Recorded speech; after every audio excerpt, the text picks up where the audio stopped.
buenas mga kapatid, nandito na naman po si Malo de los Santos para po magbigay ng opinion o reaction po dito sa ginawa ni Ansing na yung pagkuha nga ng alublak at semento. Ano, mga kapatid, pag-usapan po natin dahil marami po akong nababasa na mga comment talaga na galit sila kay Ansing. Ano?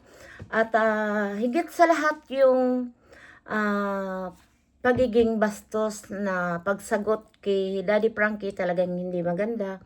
Ano po mga kapatid, at sana ay lawakan natin ang ating pang-uunawa at wag po tayong padalos-dalos mag-comment. Ano? At kahit alam natin po na hindi maganda yung mga sinabi ni Ansing, ay wag naman po natin sisisihin dito si Daddy Frankie. Ano po? Dahil alam ko po na ang lahat ginagawa ni Daddy Frankie para maging maayos lang po ang kalagayan ni Kuya Oliver. Ang concern po namin dito si Kuya Oliver, hindi po dito sa magkakapatid. Ano po? Kaya alam niyo po mga kapatid, naiintindihan ko po si Daddy Frankie dahil isa rin po akong ano yung tawag doon na nakasuporta kay Daddy Frankie. At kung napapanood nyo po rin, napapanood namin at kahit papaano po, napapag-usapan namin po yan, ang tungkol po dyan kay Ansing. Ano po, at marami nga pong mga viewers na nagsasabi na bakit naging sunod-sunuran si Daddy Frankie.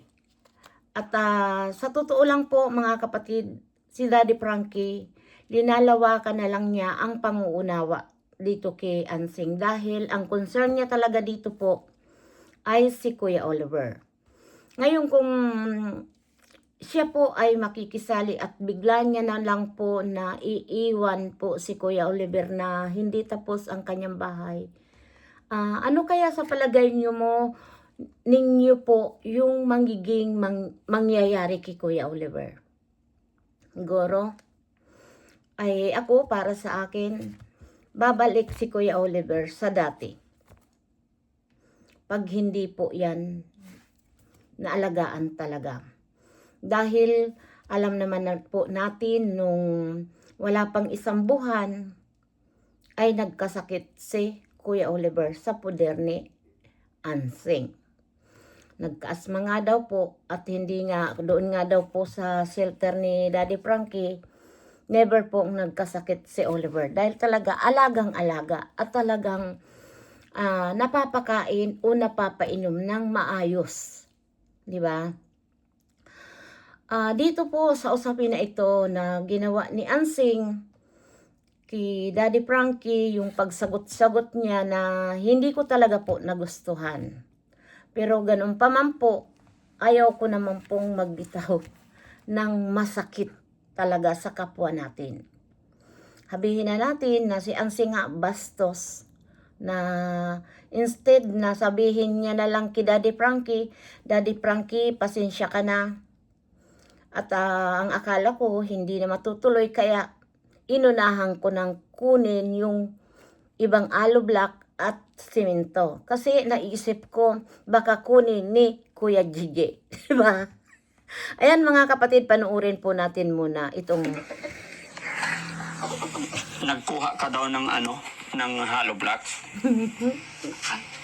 Oo, Daddy Frankie, kinuha ko to doon. Kasi akala ko hindi mo na itutuloy yung bahay. Bakit naman? Hinakot ko na. Di ba sabi mo hindi mo na itutuloy?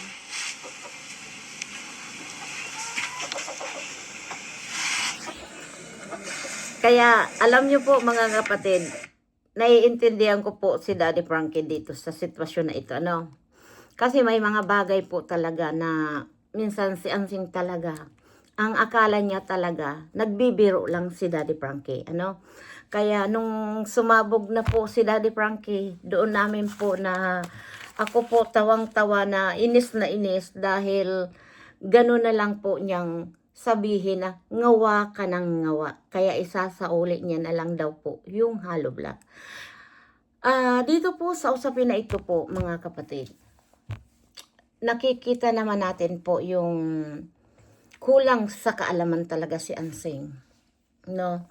Na yung mga pananalita niya, kung paano siya sumagot, at kung paano nga siya manghingi, di ba? Dito po talaga, kulang talaga sa kaalaman si Ansing. Kaya po, sabi nga nila, ikaw din, Ma'am De Los Santos, na hypnotize ka rin ni Ansing. Sa totoo lang po, mga kapatid, naiinis talaga po ako. Gusto kong magsalita ng hindi maganda. Kaya lang po talaga, mga kapatid, inuunawa ko at linalawakan ko talaga ang pasensya ko. Dahil sino ba naman ako para magsalita ng hindi maganda kay Ansing? Bilang isang tumutulong or nagbibigay na tulong ng kaunti sa ating mga kababayan, tapos tayo po ay makakapagsalita. Yes po, naiinis talaga po ako. Dahil sa nakita ko po talaga dito kay Ansing bastos. Promise. At yung pagsagot niya kay Daddy Frankie nung pinagsabihan niya, o sige Daddy Frankie, ibabalik ko na lang para hindi ka na dyan ngawa na ngawa, di ba? Para sa akin po, yung sinabi na yun ni Ansing, wala po siyang respeto.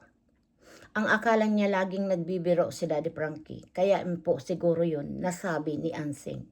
Pero sa patingin ko po talaga, may attitude talaga itong si Ansing. Di ba?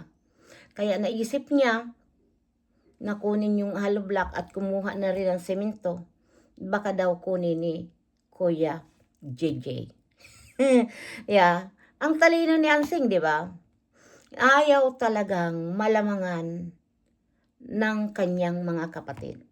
Kaya, inunahan niya na si Kuya JJ na kunin yung ibang materyales gaya ng semento, hollow block. Dahil noon pa lang kung natatandaan niyo po, mga kapatid, na nagpa-deliver ng mga materyales. Nakita niya yung karami-raming mga hollow block. Ang sabi ni Ansing, Daddy Frankie, pwede bang humingi na pangpapagawa ko lang ng dirty kitchen? Di ba? Ang talino ni Ansing, di ba? Doon pa lang po na natatawang naiinis na.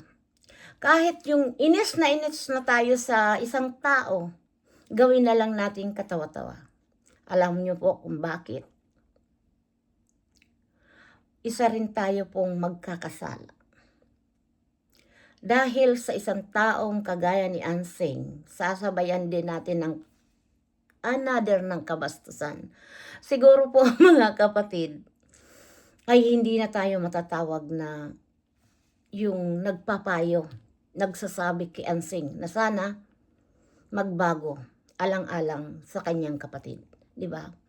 Dahil kung may interest po talaga sila dito sa kapatid nila, lahat po silang magkakapatid, magtutulong-tulong po, mga kapatid, di ba? Kaya po na nito, isinusumbat, sino ba ang nagpapainom kay Kuya Oliver? Di ba? Nang manggamot, nagpapakain, naglalaba ng short na mayroong something. Hindi na kailangan yung baybayin. Kung talagang gusto mong bumawi ka na lang, tumulong ka na lang. Huwag ninyo nang pag-usap-usapan na, ikaw naman, kay Oliver, ang mahalaga po dito. Marami kayong magkakapatid, no? Or pamangkin man lang.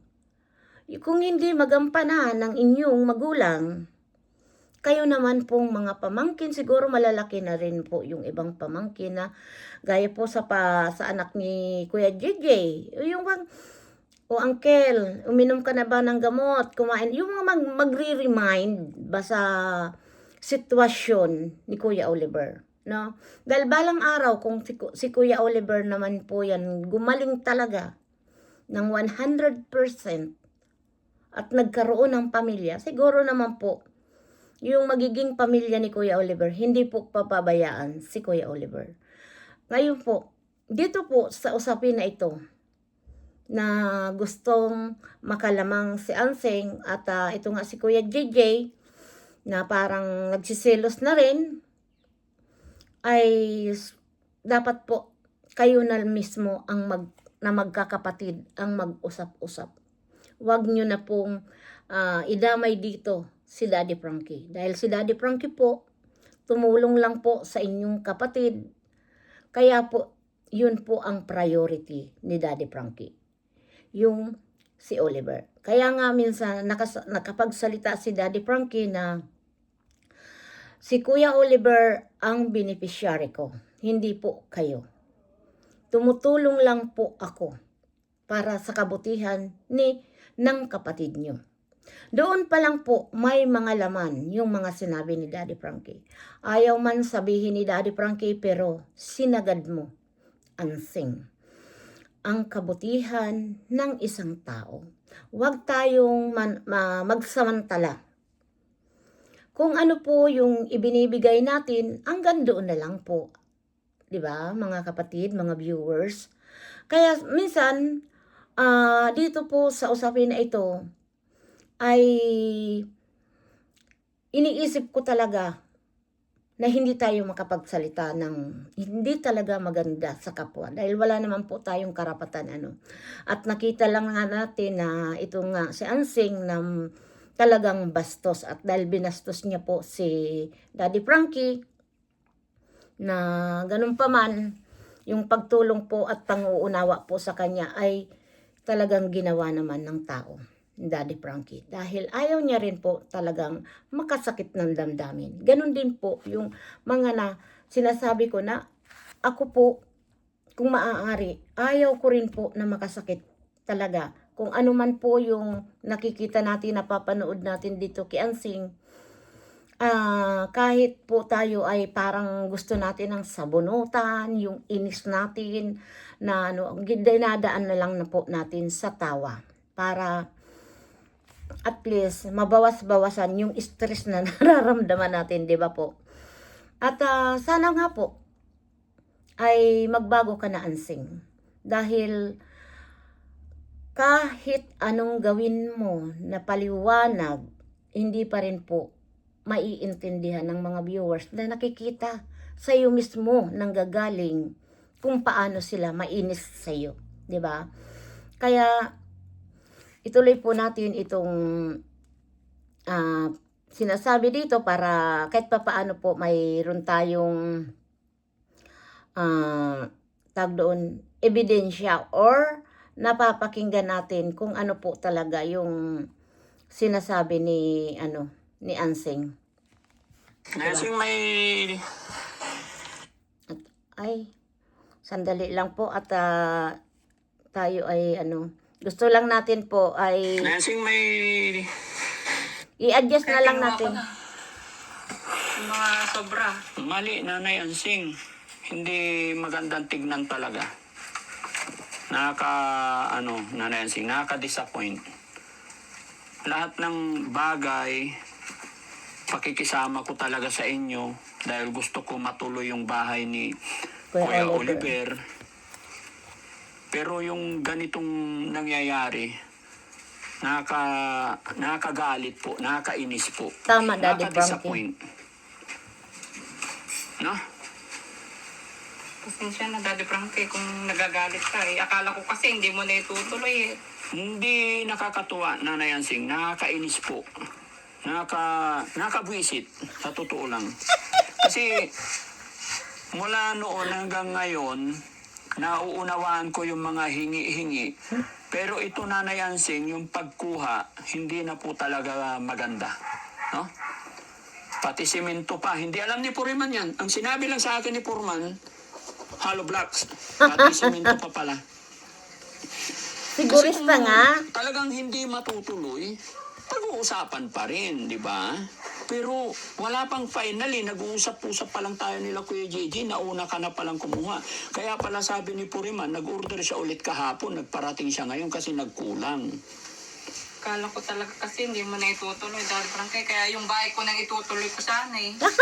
Oo, sanggala talaga nakakainit nun. Pasensya ka na, Daddy Frankie. Akala ko talaga hindi mo na itutuloy. Kaya hinakot ko na yung mga lula. Pero kung gusto mo, ibabalik ko na. Hindi talaga pwede. Kailangan ibalik talaga. Papakuha ko yan sa mga tao ni Purman. Sige, Daddy. Kasi alam mo, Ate Ansing, nagkukus din ako, nagbabudget din ako, nililista ko. Hindi ka Ate Ansing, didiretsahin kita. Si Kuya Oliver lang po ang beneficiary namin. Tama. Hindi ka po kasama. Yung mga binibigay sa'yo is galing sa mga sponsor na naawa rin sa hirap ng buhay mo. Pero wag mo sanang isiksik yung sarili mo na parang ikaw ang mas priority beneficiary. Hindi po. Si Kuya Oliver. Akala ko kasi talaga hindi mo na itutuloy, Daddy Frankie. Kaya naisip ko na hakutin na lang yung... Kung talagang final na hindi itutuloy, hindi naman po ako madamot. Pero hintayin mo na yung final decision. Tulad niyan, nagsabi sa akin si Purman, Daddy Frankie, order ako ng hollow blocks kasi nagkulang. Tama. Samantalang nung unang usapin, sinabi niya sa akin, okay na tong hollow blocks. Nagulat ako. Sabi niya sa akin, kinuha. Di ba? Tama Sino po yun. nakakahiya Di, di? para di ka magalit, sulit ko na. Para hindi ka na magnawa-ngawa. Isusulit ko talaga. Para tumigil ka lang na. Ay, Pinaya din naman ako sa'yo. Susulit ko, isa-isahin ko balik doon. Para hindi ka na magalit at magnawa-ngawa. Ate Ayun. Ansing naman, ako pa yung nagngawa-ngawa ngayon.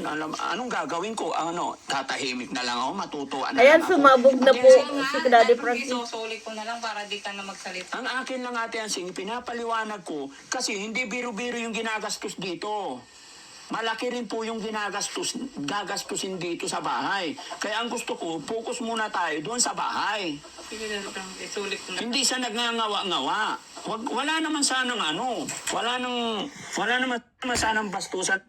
Ayan at mga kapatid, ipinarinig ko lang po yun, ganyan po, na talagang sumabog na si Daddy Frankie na high blood na dahil ang isang tao po na mabait, pag nagalit po yan, sa totoo lang po, matindi.